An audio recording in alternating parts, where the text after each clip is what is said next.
Assalamu alaikum, my name is Abrar Salah. Today I will present our FYP1 with my partner Shaykhan Al-Habshi. We are working on a video game project called Happy Against Odds. Basically, it's a 2D side-scrolling platformer developed using Unity game engine to develop the game, and we use also Adobe Animate for the art and animation. The main goal of our project is to narrate a fantasy story about optimism and pessimism, which is inspired by personal true story, but in a form of video game. We choose the medium of video game so the player can find the experience entertaining and learn moral lesson at the same time. My role in our game is user interface design, environment and background art. And my role is programming and character design. In problem statement, because in mainstream games the player does not know who they are fighting, so they will face another problem, which is disconnection between a player actions and game's themes that might distract the player from gaining value from this game's story or themes are trying to deliver. In significance of project, what Happy Against Odds offer is that each action that player does will be related to the game themes. Also, in our game, the player will be fighting monsters who represent negative feelings of humans instead of fighting humans themselves. So our approach is different from other games that have fighting gameplay in them. The premise of the story is about Happy, the main protagonist of the game. He is going to the negative dimension, which is a fantasy environment where all the negative feelings of people are taking physical shape. And the monsters are representing the negative feelings of people, such as depression, anxiety, etc. Happy is fighting these monsters in order to rid people of their negativity, as well as helping them in the real world, giving them a helping hand. For the literature review, we reviewed Hollow Knight and Castlevania Symphony of the Night and took the slash as the main gameplay mechanic. Also, we took the moveset of Guacamelee 2 in order to have a fluent moveset that helps in the platforming. For the story presentation, we are showing the models of the characters the same way as the Celeste game, and we are using the facial expressions and different body poses to express the characters as the conversation is flowing. The game features these characters: Happy, the main protagonist, an optimistic person who tries to help those with pessimism; Ostura, who shares the same ideologies and philosophies as Happy and his childhood friend; Balqis, who suffers from low academic performance, judgmental people towards her, and a lack of confidence, and she feels homesickness. Breaker, who is the most famous dancer, he appears social and happy and enjoying his life, but underneath that mask, he is quite insecure and lonely.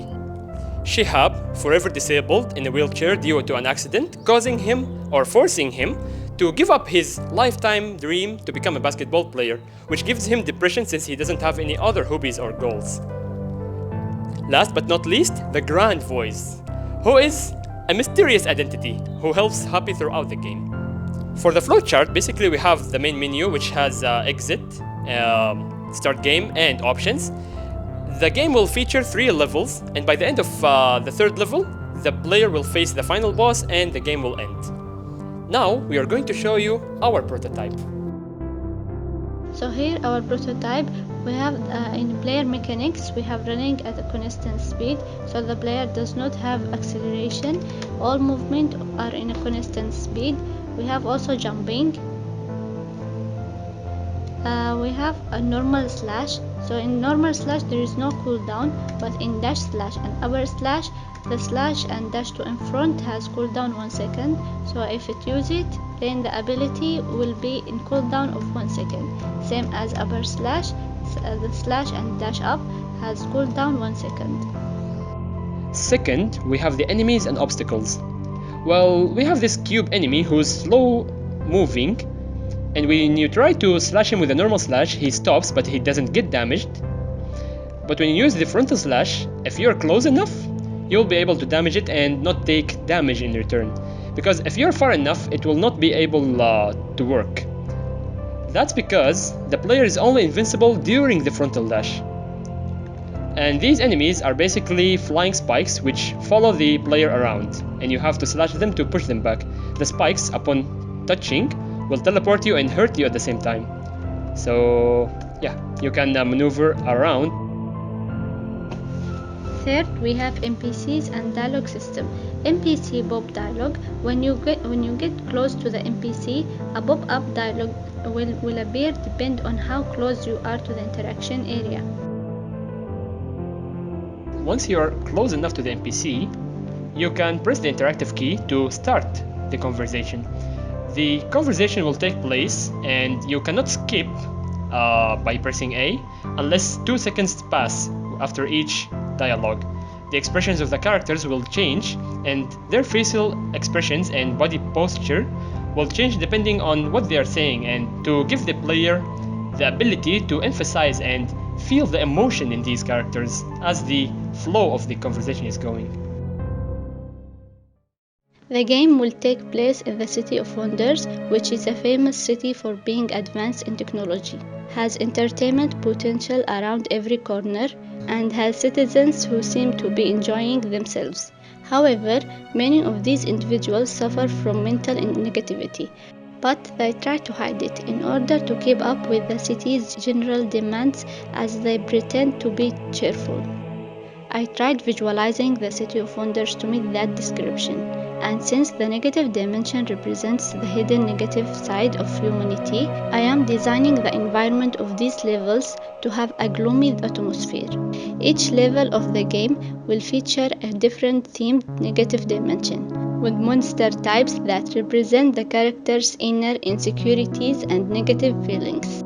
What the story is trying to convey is that we keep judging people from a superficial perspective without really considering their actual intentions and inner fights with their negativity. You can never know for certain what's in a person's heart or mind, and that's why, as Abrar said, the negative dimension will visualize all these hidden negative feelings within people's minds. Happy, the protagonist, will meet different characters who appear normal in real life, but they suffer from mental negativity. And these insecurities will be shown through the many monsters encountered in these characters' negative dimension. With that, the player will be able to gain better insight on the human's mind. Throughout the game, Happy's interactions with these characters and monsters will lead to a certain moral conclusion by the end of the game. Happy Against Odds is a story-focused game, so expect a lot of dialogues and interesting conversations. But we do not want to spoil the story, so stay tuned. And we, the developers, hope that you will enjoy our craft. At the end, our main goal from this project is to express our opinions and ideals through medium of video games, similar to how the book writer expressed their opinions and philosophies through books. And because the medium of video games is so engaging, it will leave a higher impact on the players. And because our game is promoting optimism, we hope that you as a player, when you experience our game, you will be happy against odds. Thank you for listening.